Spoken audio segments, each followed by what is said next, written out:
할렐루야! 입춘이 지나는가 싶더니 날씨가 거의 매일 봄날 수준입니다. 물론 아직 동장군이 꽃샘 추위니 뭐니 더 추울 날 없지 않겠지만 그래도 어디 한겨울 추위면 하겠습니까? 여러분 모두 이 좋은 봄날에 움츠린 어깨 펴시고 더욱 건강하시고 행복하시기를 축복합니다. 거룩하신 하나님, 어김없이 우리 삶에 따뜻한 봄을 보내주시니 감사드립니다. 이 봄에 아직도 추위 속에 머문 삶의 사각지대에 있는 어려운 분들, 실패와 좌절에 빠진 분들, 뭔가 풀리지 않는 문제들 속에 상황마다 힘겨운 분들, 언 땅을 뚫고 솟는 봄날의 새싹 같은 기운과 희망을 주시기를 우리를 죄에서 구원하신 예수님 이름으로 기도드립니다. 아멘. 말씀이 하나님이신 것을 믿으시면 아멘 하시기 바랍니다. 여러분, 오늘 저와 은혜 받을 말씀은 예레미야 29장 4절로 10절을 본문으로 한 지금 오늘입니다. 중국에서 내려오는 한 이야기가 있습니다. 세 사람이 죽어서 염라대왕 앞에 가게 되었습니다. 그러자 염라대왕이 세 사람을 보더니 너희는 아직 여기 올 때가 아닌데 사람을 잘못 보고 데려왔구나. 미안하게 되었구나. 어찌하면 좋으냐. 이미 장례를 지내서 돌아갈 몸도 없으니 새로운 사람으로 세상에 보내주겠다. 너희에게 미안하니 너희의 소원을 들어주겠다. 어떤 사람으로 태어났으면 좋을 것인지 각자 소원을 말해보아라 하고 말했습니다. 그러자 한 사람이 저는 세상에 살 때 돈이 없어서 고생을 많이 했습니다. 그러니 부자로 태어나게 해주십시오 하고 소원을 말했습니다. 그래서 그 사람은 큰 부자로 태어났습니다. 또 한 사람은 세상에서는 권력만 있으면 잘 살 수 있습니다. 그러니 큰 권력을 가진 사람으로 태어나게 해주십시오 하고 소원을 말했습니다. 그래서 그 사람은 큰 권력을 가진 사람으로 태어났습니다. 세 번째 사람은 저는 돈도 필요 없고 권력도 필요 없습니다. 그저 경치 좋은 곳에서 예쁜 아내를 데리고 아들, 딸 낳고 근심 걱정 없이 무병장수하고 싶습니다 하고 소원을 말했습니다. 그러자 염라대왕이 예끼 이놈아, 그런 곳이 있으면 내가 가서 살겠다 하고 호통을 쳤다고 하는 이야기입니다. 무슨 이야기입니까? 완벽한 세상은 없다는 것입니다. 오늘 본문 말씀의 배경을 보면 바벨론의 느부갓네살 왕이 유다를 침략해 와서 예루살렘의 성곽 가옥과 성전이 파괴되고 백성들이 죽임을 당하고 백성들이 바벨론의 포로로 끌려갔다고 하는 말씀입니다. 바벨론의 느부갓네살 왕에 의해서 유다가 완전히 멸망을 당했습니다. 그때가 BC 586년입니다. 그리고 나서 오늘 본문 말씀에 와서 보면 하나님이 예레미야 선지자를 통하여 바벨론의 포로로 끌려간 유다 백성들에게 말씀하고 계시는 것을 볼 수 있습니다. 오늘 본문 말씀의 내용을 보면 본문 4절에 만군의 여호와 이스라엘의 하나님께서 예루살렘에서 바벨론으로 사로잡혀 가게 한 모든 포로에게 이와 같이 말씀하시니라 라고 했습니다. 하나님께서 바벨론의 포로로 끌려간 유다 백성들에게 말씀을 하고 계신 것입니다. 본문 5절에서 6절 말씀에 보면 너희는 집을 짓고 거기에 살며 텃밭을 만들고 그 열매를 먹으라. 아내를 맞이하여 자녀를 낳으며 너희 아들이 아내를 맞이하며 너희 딸이 남편을 맞아 그들로 자녀를 낳게 하여 너희가 거기에서 번성하고 줄어들지 아니하게 하라라고 했습니다. 이는 한마디로 바벨론에서 잘 정착하여 잘 살라고 하는 말씀인 것입니다. 본문 7절 말씀에 보면 너희는 내가 사로잡혀 가게 한 그 성읍의 평안을 구하고 그를 위하여 여호와께 기도하라. 이는 그 성읍이 평안함으로 너희도 평안할 것임이라 라고 했습니다. 바벨론의 평안을 위해서 기도하라고 했다고 하는 것입니다. 그래야 너희도 평안하게 된다고 하는 말씀입니다. 본문 8절에서 9절 말씀에 보게 되면 만군의 여호와 이스라엘의 하나님께서 이와 같이 말씀하시니라. 너희 중에 있는 선지자들에게와 점쟁이에게 미혹되지 말며 너희가 꾼 꿈도 고지 듣고 믿지 말라.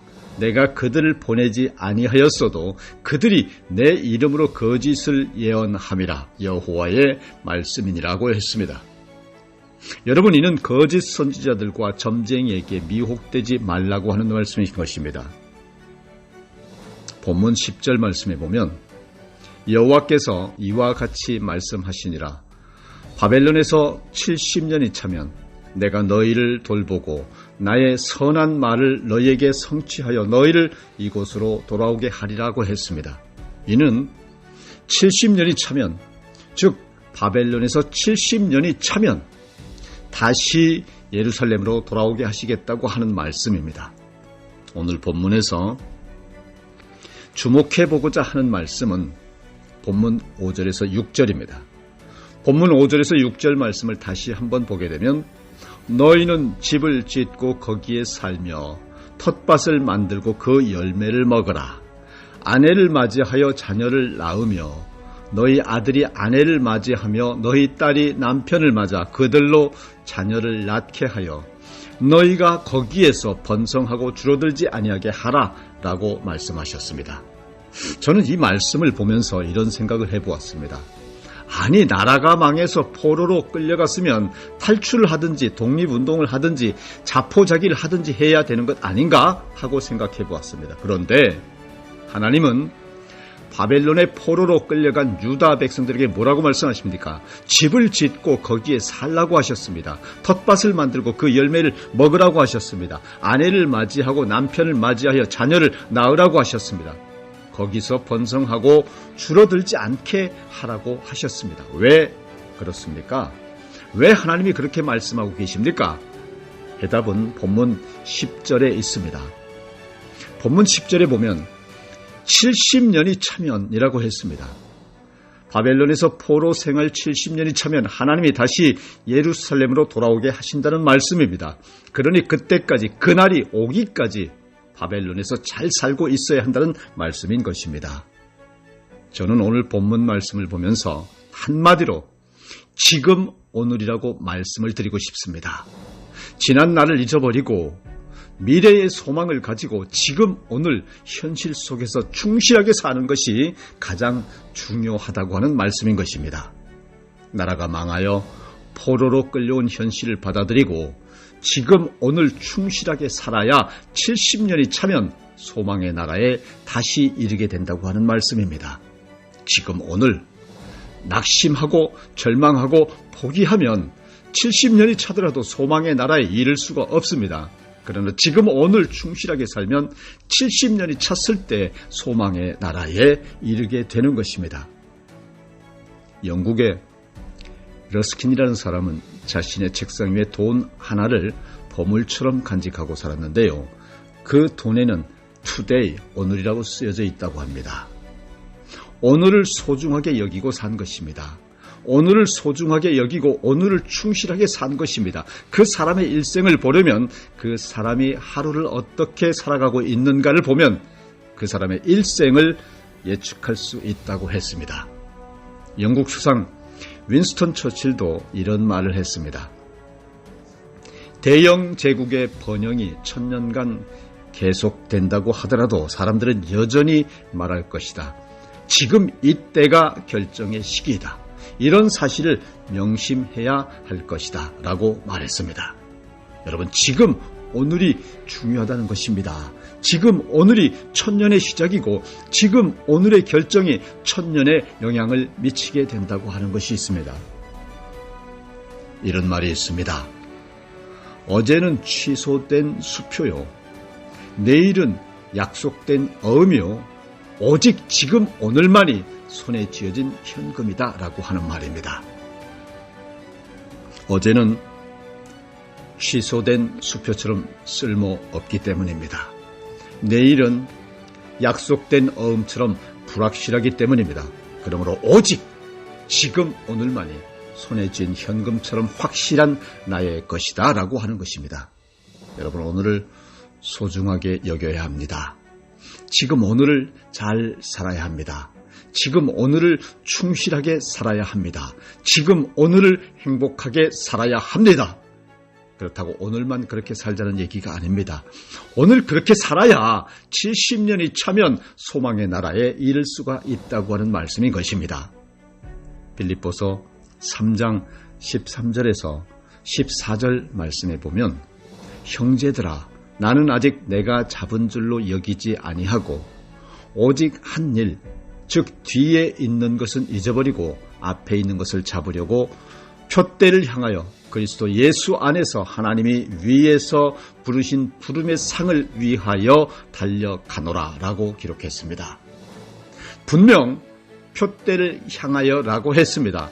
표대를 향하여 뒤에 있는 것을 잊어버린다고 했습니다. 앞에 있는 것을 잡으려고 달려간다고 했습니다. 여기에서 중요한 것은 달려가노라 라고 하는 말씀입니다. 지금 오늘 현재 달려가고 있다고 하는 말씀입니다.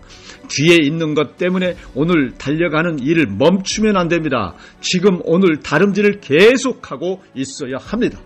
오늘이 내일을 결정합니다. 오늘 부정적으로 살면 내일 부정적으로 삽니다. 오늘 긍정적으로 살면 내일 긍정적으로 삽니다. 오늘 게으르게 살면 내일 가난하게 삽니다. 오늘 부지런히 살면 내일 부유하게 삽니다. 지금 오늘이 내일에 이렇게 크게 영향을 미치게 되는 것입니다. 성경에 보면 바벨론의 포로로 끌려가서 오늘을 충실하게 살아서 실제로 축복받은 사람들이 있습니다. 사드락과 메삭과 아벳느고가 그렇습니다. 그들은 느부갓네살 왕이 큰 신상을 만들어 놓고 절을 하라고 할 때 우리는 오직 하나님만 섬기겠노라 하고 신앙의 절개를 지키다가 평소보다 7배나 뜨거운 풀무불 속에 던져졌습니다. 그때 하나님이 주의 사자를 보내셔서 풀무불 가운데서 사드락과 메삭과 아벳느고를 보호하시고 구원해 주셨습니다. 할렐루야. 다니엘도 그렇습니다. 다니엘은 한 달 동안 다른 신에게 기도하면 사자굴에 던진다는 왕의 조서를 받고도 전에 하던 대로 하루에 3번씩 예루살렘을 향하여 기도하다가 결국 사자굴에 던져졌습니다. 그러자 그때 하나님이 주의 사자를 보내셔서 사자굴에서 다니엘을 온전히 보호하시고 구원해 주셨습니다. 에스더는 내가 죽으면 죽으리이다 하고 왕 앞에 나아가서 유대 백성들을 하만의 계략에서 구해냈습니다. 또 모르드게는 문지기로 일하다가 역적들의 모의를 왕에게 고하여 왕께 존귀히 여김받는 사람이 되었습니다. 그리고 느헤미야는 왕의 신뢰를 얻어 관원으로 일하다가 유대의 총독으로 부임해서 무너진 성벽을 정축했습니다. 이들뿐만이 아니라 수많은 유대 백성들이 바벨론에서 포로 생활을 하면서도 지금 오늘 신앙의 절개를 지키고 지금 오늘 충실하게 살아서 인정받고 높임받고 결국 포로 생활에서 해방되어 예루살렘으로 돌아오게 되었습니다. 만약에 그들이 바벨론의 포로로 끌려가서 낙심하고 절망하고 포기하고 지금 오늘을 충실하게 살지 않았다고 한다면 과연 어떻게 되었을까요?